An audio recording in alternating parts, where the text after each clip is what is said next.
అసలు చచ్చిపోయినా బాధలా నా దేవుడి దగ్గర పోతా. ఇంతకన్నా నిచ్చేది ఏముందండి?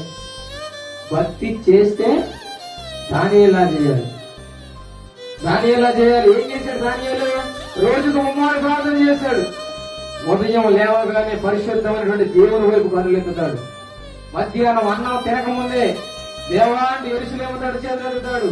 సాయంత్రం పడక మీద వెళ్ళకముందే దేవాండు దేవుని వైపు కనులెత్తాడు. ప్రార్థన చేసే వాళ్ళు ఉండేటువంటి ముఖ్యమైన లక్షణం ఏంటంటే అన్యాయంగా అడుగులు వేయరు. అన్యాయంగా అడుగులు వేయరు. తప్పుడు లెక్కలు చూపించరు. అర్థమైందా? ఏదైనా నిజమే చెబుతారు.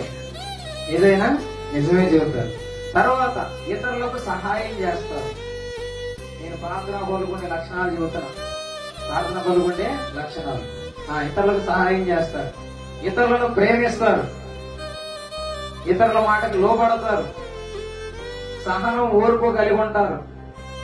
తొందరపడి మాట్లాడరు. తొందరపడి ఎచ్చులకు పోరు. గర్వానికి పోరు. అసూయలకు పోరు. ఈ లక్షణాలన్నీ ఎవరిలో ఉంటే ఏం చెప్పారు? ఇప్పుడు ప్రార్థనా పరులు.